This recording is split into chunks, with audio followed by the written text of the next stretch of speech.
This is my first workshop. I'm pretty excited about it. I've been working pretty hard on it. So there's people coming in. Let me just get them in. Hang on. I'm impressed I can even see that. So there you go. So welcome to Live Ageless, the Live Ageless method. That's what I'm trying to establish here and trying to teach you guys. I really thank you, and I appreciate you taking the time out of your day if you're watching it live or if you're watching it via Zoom, the recording later. Either way, I really appreciate it. So I just want to talk to you about the entire premise for me creating the Live Ageless method. And it's the belief, and it's taken a lot of time. A lot of you know me. I've been in fitness forever, but it's taking fitness to a whole different level. You know, I live on the belief that every day is an opportunity for some sort of change, and change builds upon itself, which is pretty cool. That all accomplishments are huge, right? My sister, of course, is late. Hi, Jill. Hi, Jill.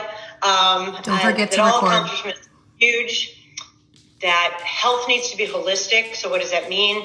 That nothing is created in a vacuum. It's not all about just working out or just eating right or just doing this. It's about movement and sustainable nutrition and connection and sleep and your mind and your mental health, and how all of that is just a huge component into everything that you do every day. And more importantly than that, I keep letting people in, just because you're aging does not mean that you have to get old, okay? So I want to literally help you to defy your age with your body, your mind, and really important part is your acceptance for change. And that's a big piece of this. And yes, I do have a lot of things written down, so bear with me a little bit. I'm trying to go through it. I do have most of it memorized. The Live Ageless method is built on 4 basic pillars, and that's what we're going to be going over in the next couple days. The first one is where we're starting today, and it's all about how your mindset plays a major role in your lifestyle and your health choices and how to change it. And we're starting there for a reason, and I'll get into that. Tomorrow, we're going to be working on emotional and stress eating. I mean, who doesn't do that, right? But the cool part about it, and this is really my jam, it's finding your power and your control, and how understanding the proper nutrition is actually healing. And then the next day, we're going to go into the power of movement and how, of course, we all know it's for our body, but how it's really for our brains and our mental health. And I'm going to be talking a lot about mental health because it's a big driving force in everything I do. And lastly, we're going to talk about accountability and creating change. And I use that term a lot because there's something really powerful in knowing that change doesn't happen, you have to create it. You know, you all signed up for a reason today. Some of you are my friends, some of you just were curious. Whatever it is, it was with intention. And to me, that's already a step to creating change, and that's already starting with the win, which I dig. So knowing your why and understanding your reason behind it, you know, we'll make the decision whether you're just living or you choose to live agelessly. So just for a second, take a moment. We're going to get back to this and really think about why you signed up for this, why you chose to show up. If you want to throw it in the chat, that's great. I do want this to be interactive. So just off the cuff, my why do I choose to live agelessly every day? There's 2 reasons. One's name is Crosby and one's name is Oakley. And they're my 2 grandsons, and they're the love of my life. And they don't see me, they see me agelessly. Maybe that's why I love them so much. No, it's true though. They don't see me as an old lady. They don't see me as a grandmother. They just see me as BB. And when I'm at the park with them, I'm climbing on play structures with them. I get down on the ground, I come up, I play the get me game, which is also known as tag. And I do that now at 60, and I want to continue to do that at 70, 80. I don't want to stop. So if you never stop, you never stop. And I know that sounds a little hokey, but I believe in that. It's how I live my life, and that's what I'm trying to show all of you. So just by showing up, you've created accountability, which is pretty cool. So, you know, take a little satisfaction in that. And we're going to begin with the first pillar, which is about how your mindset plays a major role in your lifestyle, your health choices. And I just want you to know, I'd love this to be interactive. So along the way, and I have Morgan with me, and if you have, because God knows I can't read anything in that chat, you know, you can't change everything, right? So if you have any questions, any comments, please jump in. I really want this to be as interactive as you would like it to be. So if you have any questions, throw it in there, and we'll touch on it.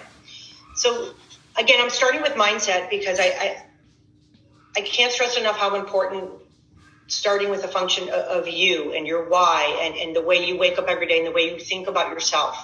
And what is mindset? And that's exactly what it is. It's the lens in which you see your life through. It's not how other people perceive you at all. It's how you perceive you. It's what you see when you look in the mirror. It's what you think about when you think about yourself. It's the attitude you have towards yourself. And it's so powerful and impactful. It influences how you think, how you feel, and how you behave in a lot of situations. It's how you basically how you believe in yourself greatly impacts your successes and your failures in your whole world. So, where your mindset comes from, and it's not an attitude that's different. An attitude can change like the wind. Your mindset has been structured from a long time ago. It comes from your past experiences, your childhood, if you've had traumas, if you're dealing with a lot of stress in your life right now. So there's a lot of factors that go into the mindset. It's not so easy to control. I'm not being flippant about any of this. So all of these things that have happened to you in your past are what has driven you, what drives your mindset right now. And it plays such a crucial role in determining your life's outcomes on so many levels. It's also a really big driving force for people that suffer from anxiety or depression. A lot of mental health issues start internally. And and again, I'm going to be touching on that a lot because I find it so prevalent in life and in what holds us back. So the cool thing about your mindset is while it may have started a long time ago, you do have the ability to change it, and you have that power and that control, and it's not easy. So I'm going to kind of touch on it. I want to take it really simple. So an example of how your mindset can affect your life physiologically, so your body. So a lot of us have jumped on the bandwagon of pickleball, for example, so I'm going to go there. So you want to play pickleball, you're starting, that's great. Your passion becomes pickleball, and you're taking your lessons, and you're playing 3 times a week. And you're getting into a groove, okay? And you're doing it. So what happens then physiologically is that the part of your brain that's responsible for that wicked forehand of yours, that new wicked forehand of yours, it actually gets larger. So they used to think years ago that your brain didn't grow. And I don't know if you remember when you were back in college and you did things you probably shouldn't have done, like I did. Everyone said, well, you only have so many brain cells left, so you better be careful. Well, they've learned since then that is untrue, actually. So it doesn't mean you should go back to doing those things. But it does mean that what you do, your brain evolves just like your heart and your muscles and everything else does, which is pretty cool. So on the converse, if you spend a lot of time having negative behaviors and negative thoughts, because that's how your mindset is, that part of your brain gets larger, and then that takes over. So if you're wondering why sometimes you start your day in a negative way, then that's the reason. So just understanding the reasons behind it and not getting angry with yourself is often the key to creating that change. So that being said, knowing that my mindset isn't great, knowing that maybe I'm a little more negative than I should be, is a good thing to acknowledge. But really accepting the reasons behind it, to me, that's the biggest struggle. That's the biggest challenge. It's also why I love therapy. But it's really, you need to dig deep. You need to dig deep in you. Why do you want to live agelessly? Why do you want to change? Why do you want to be healthy? You have to think about all this. So accepting things that have been out of control for us actually gives us the control. Okay, and that's how we create change.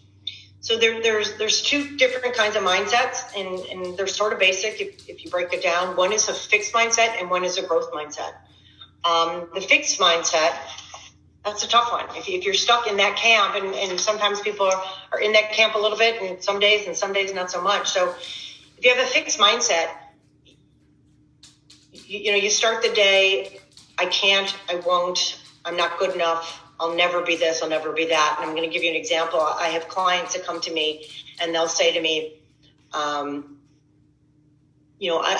want to do this, I want to do that, but I can't. I'm too fat, I'm too this, I'm too that, I'm too this. But that's not true. It's just how you see yourself, as opposed to the growth mindset, which is you believe that talents and abilities can be developed over time, just like learning how to play pickleball, okay?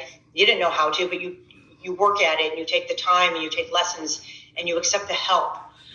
So, the difference between a fixed mindset and a growth mindset, again, I'm sticking with pickleball right now, and I don't even play, but a lot of people do. So a fixed mindset would be you're going to get onto that court, you're going to hit 3 balls, and you're brand new at it, so you're probably not going to be that good like no one is, and you're going to say, I suck at this. I can't do it. I'm not an athlete. I've never been an athlete. I'm done. And you walk away, and you're giving up something that could possibly be good for you. Now, a growth mindset, on the other hand, is, I've never played. I'm new at this game. I'm going to take a lesson. I'm going to listen to you. You're the expert. And I'm going to learn, and I'm going to progress, and all progress is an accomplishment. So again, it's the view you adopt or choose for yourself that profoundly, and I can't stress that word enough, profoundly affects the way you lead your life. That being said, praise. Think about it. Praise greatly affects your mindset. So think about how you interact with your children, if you have small children or grandchildren. Now I'm going to use my Crosby and Oakley, and they're going to come up a lot in this. So, they're both brand new ice skaters and brand new tennis players. So I'm feeding them some balls, and if they hit a ball, baby, did you see that? Did you see that? And they're so excited. And then when I say, oh my God, that was amazing, they light up, and they want to hit more, and they want to try harder. So praise works for everyone else. So why don't we praise ourselves, right? Positivity begets positivity. You tell someone listen, you tell me I'm fabulous, and I'm going to do anything in the world for you, okay? And that's how I train with my clients. You're never too old to hear, oh my God, you're amazing, right? So women in particular, and myself included, so I've got to throw myself under the bus a little bit. We're so hard on ourselves. How many of us have looked in the mirror and my hair doesn't look good. I'm too fat. I'm too this. I'm too that. I hate my shirt. I hate whatever. What if you just looked at yourself or even said out loud, something positive about yourself? That would be novel, wouldn't it? Seriously, what if you started telling yourself something positive every day? And I mean literally telling yourself positive. First of all, I'm a very visual learner and audible. So, and I also do talk to myself out loud. Some people, I suggest writing a sticky note or literally looking in the mirror and say, wow, I like that shirt. Your hair looks great. Or you did a great job today. I have clients that work out with me, and some of you are here, many of you are here. And I have 60, 70-year-old women that are crushing pull-ups, for example. And you should see the look of accomplishment when I say, oh my God, that was amazing. I mean, they're like little kids again. So you never stop from that. That need for praise is so important. And why are you your biggest critic? Why can't we flip that, and why can't you be your biggest fan? I mean, how cool would that be if every day you said, wow, that was great?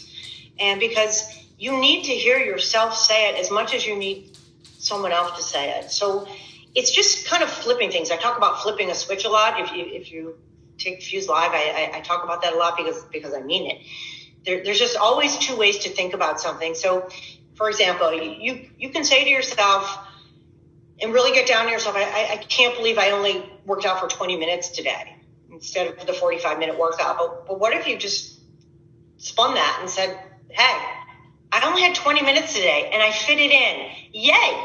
Like, that's freaking amazing, okay? I mean, I'll throw in a 15-minute this and a 10-minute walk here. I'll do whatever I can. So don't get down on yourself, flip it around. And, it was my daughter's birthday the other day. I had this fabulous cake. I don't bake. I take no responsibility, but it was good. And I literally ate the whole piece of cake. And at first I started like, I can't believe you ate that cake in my head. I'm thinking, screw that. First of all, it's her birthday. Let yourself enjoy the moment, okay? And I didn't eat the whole cake. So there's just so many ways to look at things. So take a breath. Be good to yourself. So how do you unfix what if you have a fixed mindset? How do you unfix it? Well, there's a lot of ways to do that. And sometimes we all just get stuck. How do we get unstuck? Focus on the journey. And I know that might sound a little hokey, and I don't mean it to, but there's so much value in the process and the journey of things. You learn so much along the ways. And again, I'm going back to clients who come to me and say, I really want to work out with you, Karen, but I can't until I lose 20 pounds. Well, you're fixated on the outcome because A, you're not going to lose the 20 pounds unless you work out. And why do you have to get there before you get here? Just start today in whatever it is, and understand it is a process, and be proud of yourself every step of the way. Okay. It's just one step at a time. I can't stress that enough. And here's a big one, and it's a little one and a big one all at the same time. Okay. So what if we all try to incorporate the word yet into our vocabulary? Just think about it for a second. Sounds so simple, doesn't it? So if you're struggling to, I don't care what it is, lose weight, you can fill in your own blank, get more sleep, work out more, call your sister more, whatever it is. I do. Remind yourself that you're not there yet. Okay. And everything is progression. And this is what's hard for me. I'm being perfectly transparent in everything I'm talking to you about. I can be a perfectionist. I like to achieve goals, and I like to hit them high, and I do, but sometimes I can't do everything all at once, and it's okay. Take a break and literally just say, I haven't done it yet. So that keeps your foot in the door. Think of the difference that sounds. I haven't been able to lose the 10 pounds yet. I haven't been able to get 8 hours of sleep yet, but I'm going to go to bed 15 minutes earlier today. And then tomorrow I'm going to go to bed 15 minutes earlier than that. So if you keep yet in there, you're not shutting that door. Okay. So I little tips can go a long way. Little tweaks, the way you think about things can they're astronomical. Pay close attention to your words and your thoughts that you choose for yourself.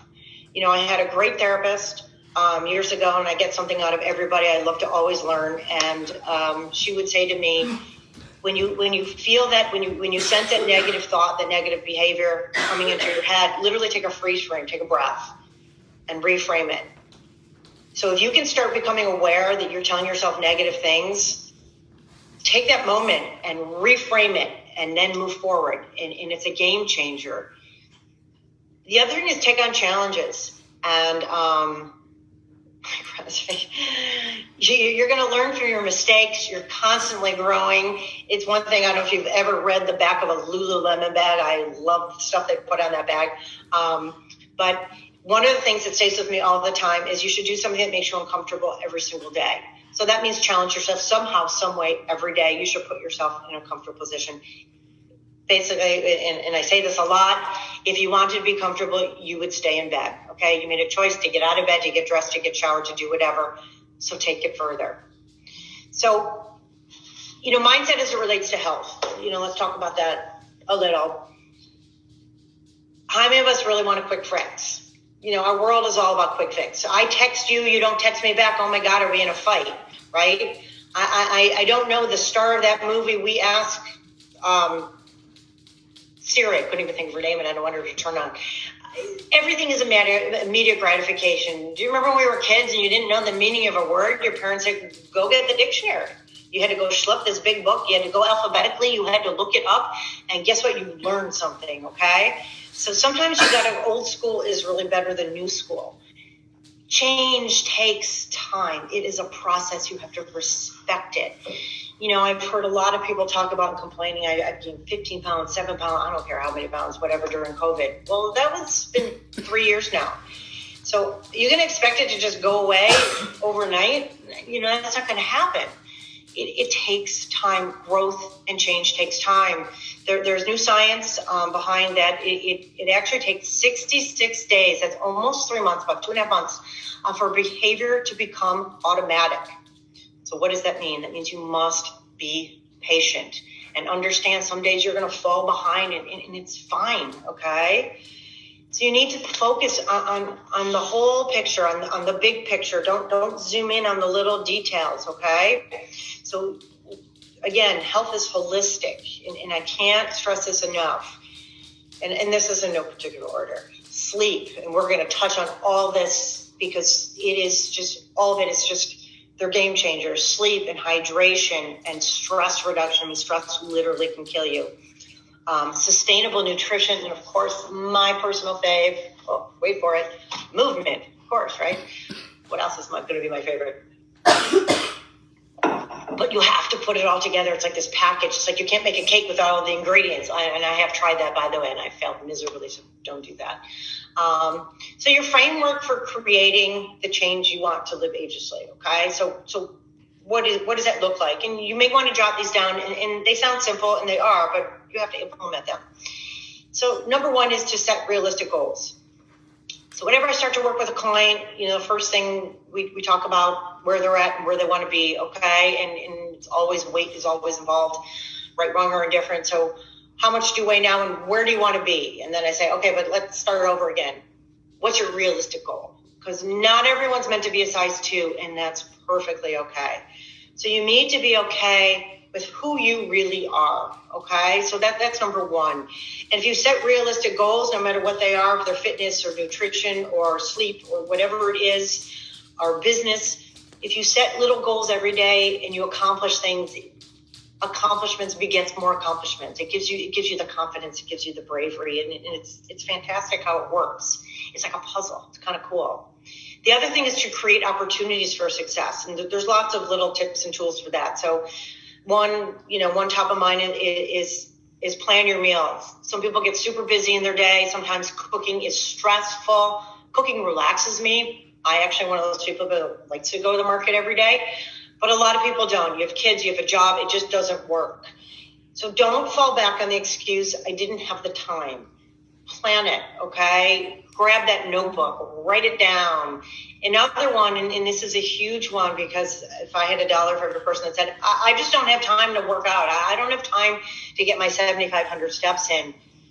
How many of us put in their calendar your nail appointment, your coffee with your friend, and I'm not discounting any of your massage, and all these things are great because they make you feel great, okay? So put in your calendar, if you're struggling to find time for your walks, I'm a huge Sanjay Gupta fan. I will quote him quite a bit because I think the man's brilliant, and I love everything about him. But I was just reading an article and something he had written that there's, again, a lot of science to movement, and he said that his day would be, all of a sudden he'd look up, it'd be 9:00 at night and he didn't move, and he literally puts it into his calendar. No one bothers him.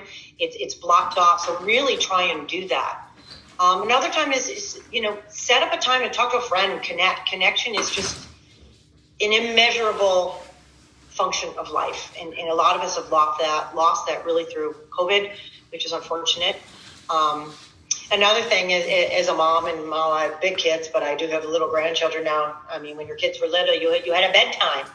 7:30, 8 o'clock, they had to go to bed. Why did we make them go to bed? We wanted them to go to bed partly because we needed a break. But besides that, they need to sleep. You need to sleep. Set a bedtime, okay? And again, I'm going to go into why that is so important. And another thing, and I'll end this little subject matter with this, is ask for help. There are people who are experts for reasons. If you get sick, you go to the doctor. There are people that can help you. Ask for help and don't be afraid of it, okay? I think that the smartest people in the world ask for help. So other things that are super helpful is build sustainable habits.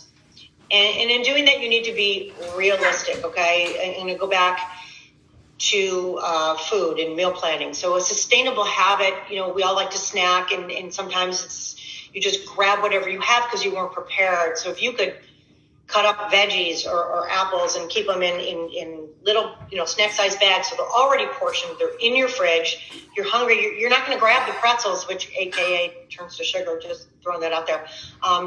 It's ready for you. So you're making it easy. You're making it sustainable. Try and be good to yourself. Make life as little as possible. The other thing is, and this is a huge one, and I learned this kind of the hard way, start small, finish big. I had my knee replaced in February, and here I'm this fitness chick, and I figure, I got this. I can fix myself, but no, it doesn't work like that. And I went to my physical therapist because she's the expert, and I was ready to I want to be on that treadmill. I want to be doing this. I want to get rid of this walker. And she's like, slow down, champ. And she literally said to me, start small. Finish big. I promise you, just listen to me.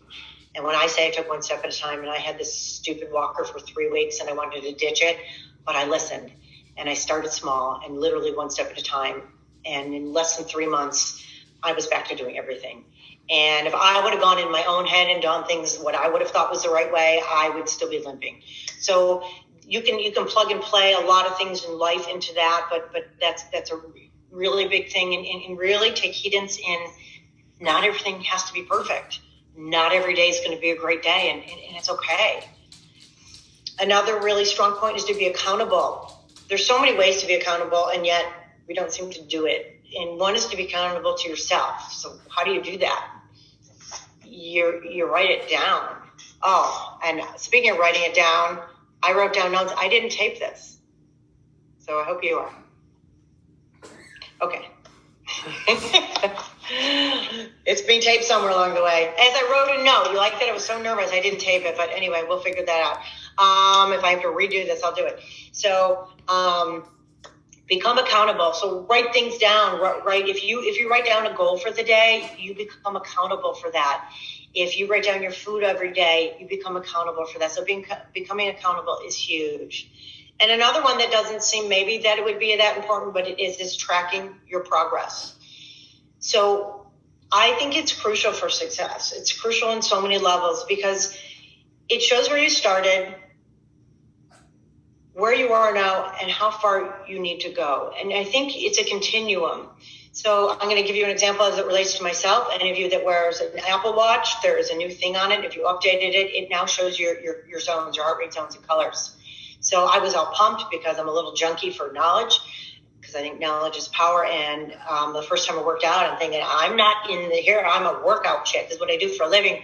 And I clearly wasn't working hard enough because I wasn't in the zones that technically my body says I should be. So tracking that is huge. And you're always evolving. So just when you're here, you keep going. So tracking it, you can see how far you go, and it's a continuum. So there should be no ceiling, just for the record. And change one behavior at a time. Don't put so much pressure on yourself that, oh my God, I need to make this crazy change in my whole life. That you're gonna fail. I say this to my clients, I say it to my kids, just one day at a time. So literally wake up in the morning and what's your goal for that day? And make it small so that you can be successful, because there is so much value into being successful every single day, and all success is valuable, and it grows into bigger successes. The better you can feel about yourself, the better life is. The other thing is to learn about balanced nutrition and sustainable nutrition. And so what does that mean? And I'm just touching on this as a very high level, what we're doing the next couple of days, so we can go very micro after that. What does that mean? Forget the fad diets, okay? Fad diets are just that. That's just like bell bottoms and belly tops and all kinds of things. They come, they go, big hair, small hair. If you saw me in the 80s, it was a whole different gig. I don't go back to that, okay? So fad diets aren't helpful. You want to be sustainable. I don't personally fall into the camp of counting carbs and macros. For a lot of reasons. One, it's not very sustainable. It makes it a struggle. It makes food too much thought going into it. And also, while the only way you can lose weight is by having a caloric deficit, that is true, all calories are not created equal. For example, just so you understand on, again, a high level, an avocado has 230 calories in it. So does a Snickers bar. Okay, so if you're counting your calories, I'm going to pick the Snickers bar over the avocado. No, they're not all created equal. So metabolized differently. You need an avocado gives you so many healthy nutrients and healthy fats and healthy oils. So I don't want you to look at it that way. Again, think of it as a holistic approach, not in a vacuum. Real food and real life equals sustainability, and that's what it's all about. So I'm just going to throw out some tips, and then I'm going to close it out. I don't want to take up too much of your time with a question that's sort of your homework for the next day, because that's going to be the root of everything that's going to propel you forward. So here's a couple tips to just takeaways. Stack your habits. Okay. So for example, if you're a morning person, and we're going to go into that too, and why being a morning person is so important. But if you are a morning person, I'm just using that as an example. So take that time, take advantage of that, jump on that. So you're going to stack that habit with meditate if you're so inclined. Set your intentions for the day. Literally write out a list of all the things you want to conquer in that day. You may not get it all. It's okay. Work out, take a walk. I promise you, your social media and your news will wait an hour, okay? How many of us, first thing we do, we scroll through our social media and then we already feel shitty about ourselves because we did that, and you flip on the news and nothing good happens in the news these days. Feel crappy about that. So what if you just took advantage and you took time for you, okay? So, stack your habits. Start small. Again, I touched on that, but just to take it a step further. So walking 7,500 steps should be everyone's goal every day, but that doesn't mean you're going to hit it every day. You may double it, triple it, whatever. But that doesn't mean you have to go out and walk 7 miles right now. It's cold, it's dark, it's winter, it's whatever. Start small. Walk 5 minutes. An hour later, walk it again. Your steps stack on each other. They all add up. At the end of the day, you hit the steps. Your body doesn't care how you got them, okay? So again, take the pressure off yourself. Stack it a little bit and do something. Try and do it every day. So try and walk every day. Try and do these habits that you're working on, this change you're trying to create. Try and make it your daily routine. My son once asked me, Mom, do you really like kale? And the reality was probably not, but now I do because it's such a part of my life. Okay. So I was just using that as a silly thing that came into my head, but try and do these healthy habits, try and create them so they become rote. They become just your way of life, and make things easy for you. I feel like we always fight against ourselves. We find human nature is such that you almost find every reason not to do something. So, if you struggle to work out every day, for example, or take that walk, take your workout clothes out the night before, put them on the end of your bed or literally at your feet when you get up in the morning. So they're screaming your name, Karen, put these on me, use me. Throw those running shoes in your car. So when you drop your kid off to school and you have an hour, you don't have an excuse why you're not going to walk. Just take some thought, be mindful and take some thought into everything, that you're going to do. And, meal prep is a big deal. Again, I like to plan my meals, but just to share, I have a fish guy, my fish guy at Nino's. I go there 3-4 times a week, and he'll always say to me, all right, how many people are you feeding tonight? And it'll be whatever the answer is. And he always gives me a portion and a half extra because he says, okay, this is for your lunch the next day. So whatever I eat at night, that protein I usually use for my lunch the next day. So I'm never in this, oh no, I have nothing to eat, so I'm going to eat a bowl of cereal or something that's not good. So if you take the time and you plan it, be it food or whatever it is, you're making your life a whole lot easier. Isn't that what this is all about? I'm not trying to make your life challenging. I'm trying to make your life easier. So here's the question, and this is what I'm going to leave you with, of course, unless anyone has any questions or comments. And this is big, and it's bigger than it may sound, so just take a breath and give me a moment. So realize what your deepest goal really is, okay? So, yeah, everyone wants to be healthy globally. Who doesn't want to be healthy? Who doesn't want to look better? Who doesn't want to feel better, right? Everybody. That's not your why. Deep inside, and right off the cuff, I told you my why was because of Crosby and Oakley. And in a lot of ways, in my everyday world, they are my why. But in reality, my why goes way deeper than that. My why and we're going to touch on this a lot tomorrow because it's all about power and control. And I will share it with you tomorrow because the only way that we're going to create change and we're going to trust each other is if we create this vulnerability. And sometimes it has to start here, and I'm okay with that. But you have to really dig deep in what propels you, what motivates you. Really, why do you want to get from point A to point B? And I guarantee you it's not because you have a wedding coming up or because you have a vacation. It's not. The real reason, you have to figure out the real reason why this change is important to you. And I don't care if it changes this big or this big.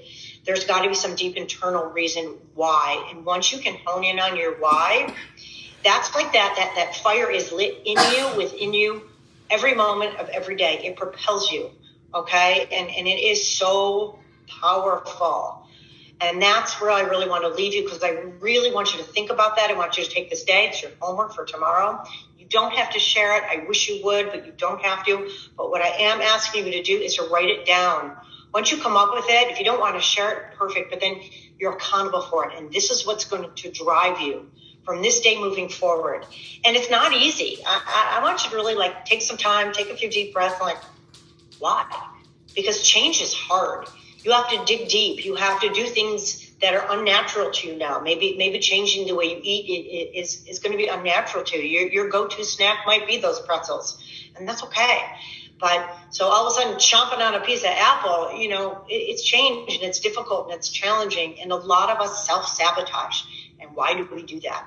And again, it all starts from our mindset. And that's really why I wanted to start it with this pillar. I could have started kind of anywhere, but I thought it was the most important, and I think it's the most overlooked. I really do.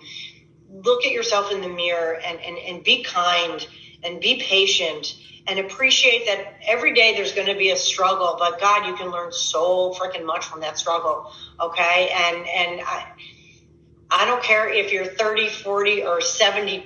I don't care how old you are. You're never too old to be proud of yourself. You're never too old to do a little dance I did this, whatever this is. Okay. And it can be something monumental. It could be something tiny.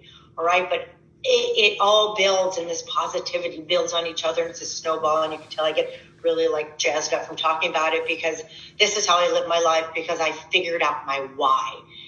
And once I did, and believe me, it wasn't easy, because I had to figure out all the why nots to get there, and that's okay. But once I found out my why, man, I had a purpose. And I'm driven by that purpose every single day. And I don't care if my day is a bad day or a good day. I just have to hone in on my why. And all of a sudden, boom, that light switches and it all flips. And I hope you can find yours. And I'm here to help you. And I know I speak kind of quickly, so I sort of apologize by that. But I also don't want to take up too much of your time. Just a little recap. Tomorrow we're talking about emotional and stress eating. Yay, right? But we're really talking about more than that. It's the power of the why and the power of your control, and how that is just game changing and liberating, and it is literally freedom. And it's the biggest gift that I gave to myself, and that I want to offer to you, and that I hope that you can hold on to and really hone in on, because it's going to change everything. And trust me, when you start to feel better, you're going to look in that mirror and you're going to say, damn, you look good today, because you feel good. And that's what this is all about. Okay. Forget the size 2. Don't care. All right. I just want you to feel good, and I'm here to help. And if anyone has any questions, you can jump in, you can unmute yourself, and I'm hoping you'll join me tomorrow. And again, we're going to be sending the replays if I remember to do it, but Morgan's been filming it somehow, so we'll get it one way or the other, or I'll just redo the whole thing. All that being said, does anyone have anything they want to say? If not, I will leave you to the rest of your day to go make dinner, right? And go meal plan. In the chat, they're saying, thanks, Karen. Thanks. This was great. So positive. Thank you. Great job. Inspired. Yay. Well, thank you all. You showed up. A big thank you to you. And I want you to feel good about yourself. And I will see you all later and tomorrow. And again, in the meantime, you guys should all know how to reach me. Do not hesitate for a second. I am here. I really am. I'll see you guys. Have a good one.